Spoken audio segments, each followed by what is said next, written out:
ભારતીયો માટે માઇગ્રેશન એ કોઈ નવી વાત નથી। દર વર્ષે હજારો ભારતીયો માઇગ્રેશન કરીને દુનિયાના બીજા દેશોમાં જતા હોય છે। તાજેતરમાં જ એક એવો ટ્રેન્ડ જોવા મળ્યો છે કે કરોડોપતિ ભારતીયો યુએઈમાં રહેવા જવાનું પસંદ કરે છે। યુએઈનો ગ્રોથ રેટ ઘણો સારો છે, બિઝનેસ કરવાની બહુ સારી તક આપે છે અને યુએઈ એકદમ સુરક્ષિત પણ છે। તેના કારણે ભારતીયો મોટી સંખ્યામાં યુએઈના દેશોમાં જઈ રહ્યા છે।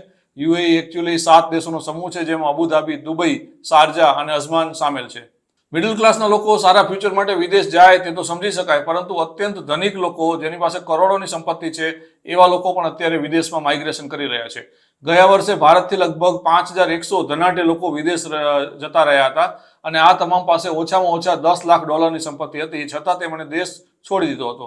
જો કે આ તકલીફ માત્ર એકલા ભારતની નથી, દુનિયાના ઘણા દેશોમાંથી ધનિક લોકો બીજા દેશોમાં શિફ્ટ થઈ રહ્યા છે, એવા દેશોમાં જઈ રહ્યા છે જ્યાં તેમનો બિઝનેસનો વધુ સારો વિકાસ થઈ શકે। વર્ષ 2024માં લગભગ 1,28,000 લોકો માઇગ્રેશન કરીને પોતાનું બિઝનેસ વધે તેવા દેશોમાં જાય તેવી શક્યતા છે।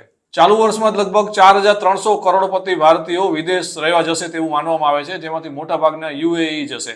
International investment migration advisory company Henley and partners દ્વારા આ રિપોર્ટ આપવામાં આવ્યો છે અને ગયા વર્ષે આ રિપોર્ટમાં એવું જણાવવામાં આવ્યું હતું કે ભારતમાંથી 5,100 કરોડપતિઓ વિદેશ જતા રહ્યા હતા। ભારત આમ તો અત્યારે દુનિયામાં સૌથી ઝડપથી ગ્રોથ કરતું અર્થતંત્ર ગણવામાં આવે છે અને અહીંથી જ કરોડોપતિ લોકો યુએઈ, અમેરિકા, યુકે, કેનેડા જેવા દેશોમાં જઈ રહ્યા છે। ભારત ઉપરાંત ચીન અને યુકેના ધનિક લોકો પણ વિદેશ જઈ રહ્યા છે, એટલે કે ભારત કરતાં પણ ચીનથી વધુ લોકો, વધુ કરોડોપતિઓ ચીનના દેશ છોડી રહ્યા છે। આંકડા એવું સાબિત કરે છે કે ચીનના જેટલા કરોડોપતિઓ પોતાનો દેશ છોડીને વિદેશ જાય છે તેની તુલનામાં ભારતના માત્ર 30% કરોડોપતિ લોકો પોતાનો દેશ છોડી રહ્યા છે, એટલે કે ચીન કરતાં ભારતની સ્થિતિ વધુ સારી છે। જો કે રિપોર્ટમાં એવું પણ જણાવવામાં આવ્યું છે કે ભારતમાંથી દર વર્ષે જેટલા કરોડપતિઓ વિદેશ જાય છે તેના કરતાં નવા કરોડપતિઓ પણ પેદા થતા હોય છે। તેથી અમુક લોકો માટે સંપત્તિ પેદા કરવાની બહુ સારી તક છે ભારતમાં, અને અહીં ધનિક લોકોની સંખ્યા ભારતમાં દર વર્ષે સતત વધતી જાય છે। તેની સામે કરોડો લોકો એવા છે કે જેઓ ગરીબીની રેખા નીચે જીવે છે અને તેમના માટે આગળ પણ બહુ મુશ્કેલીઓ છે। જે ભારતીયો યુએઈ કે બીજા ધનિક દેશોમાં માઇગ્રેશન કરે છે તેઓ પોતાના દેશ સાથેના સંબંધ કાયમ માટે તોડી નાખતા નથી, એ વાત યાદ રાખવી જરૂરી છે। તેઓ પોતાનો ઘણો બધો બિઝનેસ તો અમુક % ભારતમાં પણ ચલાવે છે।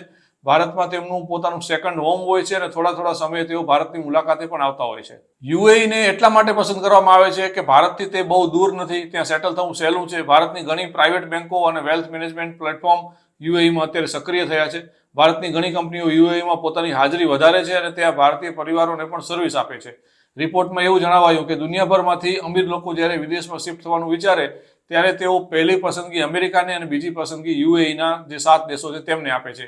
આ બધા ટોપની પસંદગી છે અને તેઓ પોતાની કેટલીક એસેટને પણ પોતાની સાથે લઈ જાય છે, જેથી કરીને તેઓ જ્યાં જાય ત્યાંના બજારને ફાયદો થાય છે, ત્યાંનું શેર બજાર ઉચકાય છે।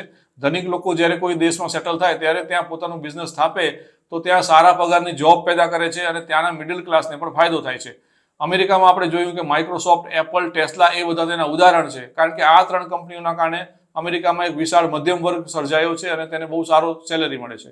જેમની પાસે ઓછામાં ઓછા $10 લાખની સંપત્તિ હોય તેવા લોકોને જ આ અભ્યાસમાં ગણતરીમાં લેવામાં આવ્યા હતા, એટલે કે કરોડોપતિ લોકો જ ગણતરીમાં લેવાયા હતા।